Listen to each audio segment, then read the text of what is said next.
Ini bagian penggaliannya ya, bagian penggaliannya sampai kita mendapat ide, cari angle, dan siapa saja orang yang perlu diwawancarai atau siapa saja atau tempat mana saja yang perlu kita amati gitu sebagai mencari bahan berita.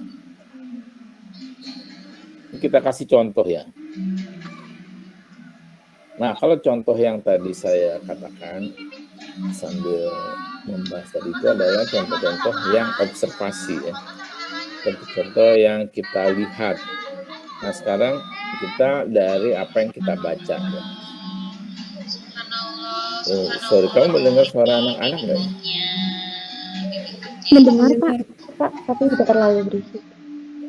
Oh, padahal di sini pusatnya jatuh dari sepeda. Berarti masih terdengar ya, oke. Saya lanjutkan ya. Nah, ini contoh yang kalau kita dari membaca, dan sebagian dari ini adalah tahun lalu ya, tapi masih relevan. Di bawahnya ada contoh baru. Misalnya topik hasil membacanya adalah tentang vaksinasi. Harga vaksin itu kan mahal. Menurut Kompas itu sekitar 400.000 sampai 500.000 per dosis. Kamu bayangkan di Indonesia itu ada 270 juta jiwa. Artinya harus ada 270 juta dosis kali 2 kalau dia disuntiknya 2 kali. Berarti kan kira-kira gampangnya ya 1 juta. 275 juta kali 1 juta berapa tuh? 205 triliun ya kira-kira ya. Nah, itulah yang harus disiapkan untuk membeli vaksin itu. Udah kita tangkap nih ide beritanya, kita tangkap antara lain ya, banyak. Kita tanya, kok mahal banget sih ya? Bagaimana sih proses produksi vaksin itu kok bisa segitu mahalnya ya? Sampai juta-jutaan, padahal kan dia cairan cuma sekian mili ya, sekian gram atau miligram atau apa ya. Kok mahal banget, bagaimana proses produksinya ya? Terus kamu juga dapat apakah vaksin lain juga berharga mahal selain harga vaksin? Ini kan vaksin COVID. Apakah vaksin cacar, vaksin polio, vaksin-vaksin yang lain itu juga mahal? Gitu. Kemudian kamu juga dapat ide, misalnya kamu bikin aja daftar produsen vaksin dan harganya, jadi perbandingan. Kamu bikin, misalnya ide kamu adalah membandingkan harga vaksin COVID dengan vaksin-vaksin lain. Mana yang lebih mahal? Ternyata mahal semua ternyata ya. Saya pernah baca-baca, ternyata tuh vaksin yang mahal-mahal. Tapi ada yang 200.000, 100.000, tapi nggak ada vaksin 25.000 gitu. Nah, kita cari kemudian, setelah kita dapat idenya, kita saring nih dengan news value. Ini bagian yang mudah barangkali, karena soal vaksin. Kalau vaksin itu selalu baru, ya, penemuan baru kan, ada unsur aktualnya ya. Kemudian ada unsur ekstrimnya ya. Jumlah produksi dan harga per unit akumulasi di bisnisnya sangat besar. Kamu bayangkan, tadi kita udah hitung-hitung, satu orang misalnya 500.000 dan seluruh penduduk bumi ini harus divaksin. Di Indonesia aja 275 juta, kemudian belum di Cina itu 1 miliar atau 2 miliar penduduknya, saya nggak tahu. Di Amerika juga gitu, di India luar biasa kan kebutuhan vaksin. Nah, kalau diakumulasi dengan uang, tentu jumlah ini luar biasa.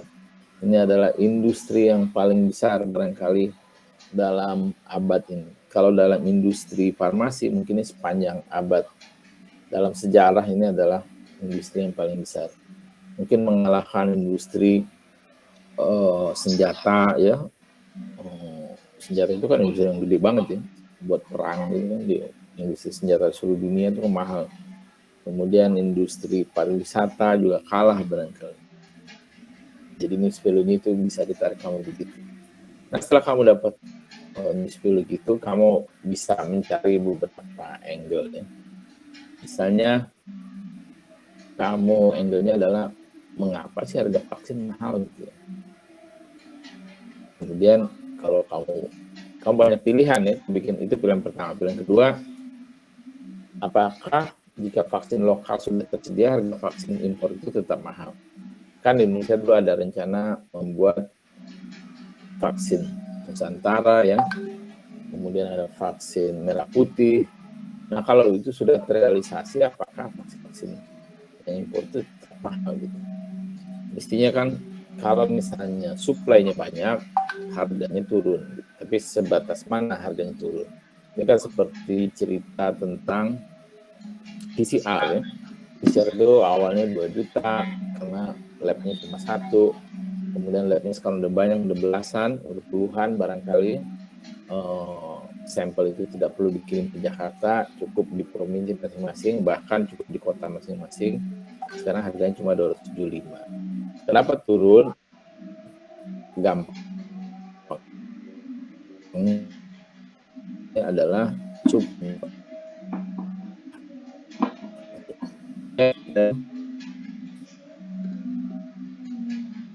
keuntungan dari vaksin ini heboh ini. Apa yang mengimpor? Apakah pabriknya yang untung besar? Apakah importir ya? Nah, yang jelas penciptanya mungkin nggak terlalu untung di orang Indonesia ya. Di Pfizer kalau nggak salah ya, atau di AstraZeneca, saya lupa tuh. Di orang Indonesia di ikut penelitian itu dia yang menemukan cara penggandaan vaksin itu 10 lipat lebih cepat ya dibanding sebelumnya. Ini adalah penemuan luar biasa ya, yang membuat vaksin itu bisa diproduksi secara massal. Kamu bayangkan dia bisa membuat vaksin 10 kali lebih cepat ya, dan lebih banyak artinya. Jadi di sini ada efisiensi waktu, efisiensi biaya, sehingga vaksin itu bisa diproduksi dalam jumlah yang sangat banyak dan bisa disebar-sebarkan. Kalau seandainya dia mengutip ya royalti dari teknologi yang digunakannya, tentu dia akan kaya raya ya, karena produksinya yang melimpah di seluruh. Tapi dia nggak mengutip royalti atas penemuannya ini, diserahkan kepada publik. Luar biasa kan, sehingga harga vaksin itu juga murah ya. Gitu. Nah jadi kalau misalnya penemu ini nggak kaya, lebih jelas kan mereka tidak mengutip royalti. Kayak penemu karaoke itu orang Jepang, kalau ini sekedar pengetahuan buat kamu, begitu dia menemukan karaoke, dia sebenarnya potensi menjadi orang yang kaya raya ya. So karaoke itu dipakai di seluruh dunia. Jadi kalau ada orang bikin mesin karaoke melalui portable, komputer dan lain-lain, hak ciptanya harus dibayarkan kan kepada orang Jepang itu. Dia tidak memungut, dia bilang ini hiburan buat manusia, seluruh manusia. Jadi dipungut ya, jadi dia nggak kaya. Jadi pencipta itu nggak selalu kaya kecuali dia memungut royaltinya. Kemudian jadi siapa yang diuntungkan? Ya mungkin pedagang farmasi, ya, importir. Ya. Terus vaksin mana yang paling banyak peminatnya? Ini angle yang lain ya. Vaksin mana yang paling banyak peminatnya? Kemudian peran peneliti Indonesia pada pengembangan vaksin. Nah, vaksin itu kan banyak ya, ada Sinovac, ada Pfizer, ada AstraZeneca. Itu kadang-kadang kita punya sebagai konsumen vaksin walaupun itu gratis ya, pemerintah tidak bisa memaksakan kamu harus vaksin dengan ini ya. Itu kita punya hak pilih ya, punya berhak memilih kita ingin vaksin yang mana. Nah ini kita bisa tahu nanti mana yang paling banyak peminatnya, mana yang tidak. Misalnya kalau sekarang itu kalau nggak salah Sinovac itu belakangan ini menjadi pilihan yang paling sedikit ya, apalagi bagi orang yang umroh, orang yang keluar negeri. Sinovac itu nggak diakui karena mereka di Eropa dan negara-negara maju itu dia tidak pakai Sinovac, itu orang-orang Asia biasanya. Nah dulu orang menciptakan vaksin Sinovac itu sebagai vaksin untuk melawan penyakit. Tapi belakangan karena terlalu banyak urusan administrasi, politik dan lain-lain, negara-negara itu membatasi. Kalau Sinovac itu nggak kenal, jadi belum ada penelitian. Jadi yang pakai Sinovac dilarang masuk negaranya. Tapi kalau pakai Pfizer, pakai AstraZeneca, pakai Moderna, ya silakan gitu. Nah begitu yang repot itu di luar masalah medik, itu ada masalah politik, masalah efisiensi di negaranya.